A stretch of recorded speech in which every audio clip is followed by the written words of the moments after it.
అందరికీ నమస్కారం అండి.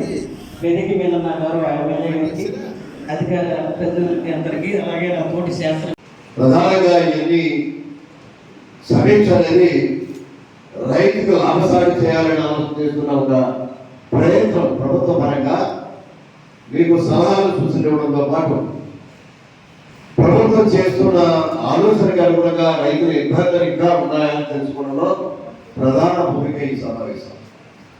ఈనాడు చాలా మంది సైంటిస్టులు మాట్లాడారు. వారి తరహాలో వారికి పరిజ్ఞానానికి పంపించడానికి చూశారు. పరిజ్ఞానంలో ఇంకా మీకు అనుమానాలు నివృత్తం కానిప్పుడు మీ చేతే కొన్ని సమస్యల్ని మీరు వారిని కూడా మీ చేత ప్రశ్నింపజేయబడ్డా. దాంట్లో కొన్ని సమస్యలు రియాలిటీ ఆఫ్ ఇష్యూస్, పబ్లిక్లో ఉన్న ఇష్యూస్ని మనం కొన్ని రెగ్యులర్ చేయగలడానికి ఆస్కారం ఉంది. ఈ రైతులు ఒకరు మాట్లాడుకుంటారు. పూర్వ రైతులు లైన్ పాలేవాళ్ళు లేరు, ఉన్నారా? లేరు.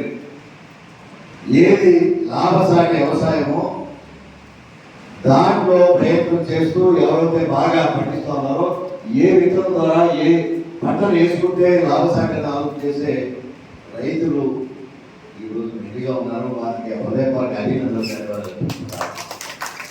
ప్రధానంగా మీ అందరికి కూడా ఒకే చెప్తా ఉన్నాం. ఈనాడు చేస్తున్న ఒక ప్రయత్నం, రైతుకి ఆదాయం కావాలి.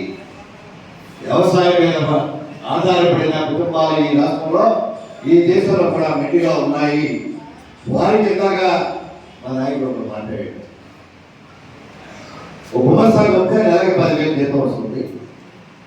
రైతుకి 12,20,000 ఆదాయం రావాలి. రెండు పంట కలిపి 15,000-20,000 కన్నా ఎక్కువ రావట్లేదు అనే బాధ.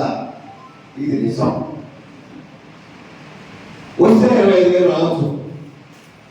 లాభసాటిగా విత్తనాలు తయారు చేశారు సైంటిస్టులు. దానివల్ల మొన్న రబీకి ఇందాక చెప్పినప్పుడు కొంతమంది 40 బస్తాలు పడవచ్చు, కొంతమంది 60 బస్తాలు పడ్డాయి, కొంతమంది 50 బస్తాలు పడ్డాయి. 50 ఆసన పంటలో ఏడీగా భారత చెప్పినట్టే 52 అన్నారు. నేను నమ్మట్లేదు, కానీ రావచ్చు. Expect okay, I appreciate. రైతులు అభినందిస్తా ఉన్నా. ఆనందాలు కూడా ఎక్స్పర్ట్స్గా పోతున్నారు. కారణం మీరు సంతోషాలు కూడా ఎక్స్పర్ట్సే. రైతు స్వభావం కావాలి, మీకు ప్రోత్సాహం వస్తుంది. మీరు ఏం చేశారు, ఇంకా మాకు ఇది కావాలి, డిమాండ్ నేచర్ రైతుల్లో రావాలనేది నా ఆలోచన. ఈరోజు చెప్తా ఉన్నాం, ఎప్పుడు కూడా గత 5 సంవత్సరాల్లో రైతుల్ని నీటికి వ్యతిరేకంగా పట్టిస్తున్నాడు లేరు. ఈ ప్రభుత్వం కోటపై ప్రభుత్వం వచ్చిన తర్వాత నీటికి వ్యతిరేకంగా చేయగలిగాం. ఇది ఈ ప్రభుత్వ విధానం. ప్రతి విభాగాన్ని కూడా ఎప్పటికప్పుడు ఈనాడు ముఖ్యమంత్రి చంద్రబాబు నాయుడు గారి ఆలోచన ఉంటారా,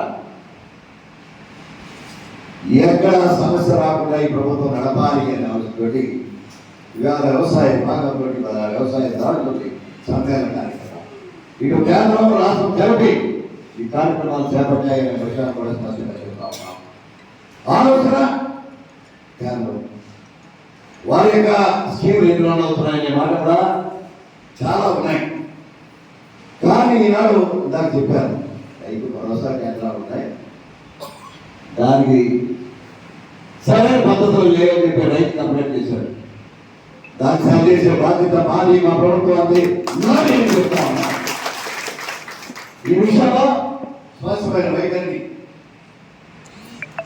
ఒక ఆఫీస్ పెడితే దానికి సమాచారం కావాలి, దానికి సమస్య కంప్యూటర్ ఉందా, మీకు ప్రతి గ్రామంలో కంప్యూటర్ ఉంది, నెట్వర్క్ ఉన్నాయి, ఎందుకు సలహా ఇవ్వలేకపోతున్నారనే మాట ప్రభుత్వం తరఫున ప్రశ్నిస్తున్న అధికారులు. ఇది అవసరం. రైతు యొక్క ఆలోచనకు అనుగుణంగా ప్రభుత్వం పనిచేయాలి, వ్యవసాయ అధికారులు పనిచేయాలి అనే మాట ఈరోజు స్పష్టంగా చెప్తా ఉన్నాం. ఇది ఈ విషయాన్ని కూడా మనం అర్థం చేసుకోండి. ఈరోజు మనం చెప్తా ఉంటే ప్రభుత్వం బీఆర్ ఇవ్వకూడదు, ఎంపీ 11-20 ఉండకూడదని చెప్తా ఉన్నారు. దానికి నేను వ్యతిరేకిని మాట రైతు పక్షాలు చెప్తాను. చెప్పండి, అటువంటి ఆదాయం చూసే వరి మొక్కలు మీరు తయారు చేసి ఎస్ వారేమో చెప్పండి, రైతుని ఒప్పిస్తాం మెప్పిస్తాం, వారికి ఆదాయాన్ని కల్పించే బాధ్యత మారని ఈరోజు సైంటిస్టులు ఒక మాట చెప్పాలి ప్రభుత్వ పక్షాన. ఇదిగా రైతుల పక్షాన డిమాండ్.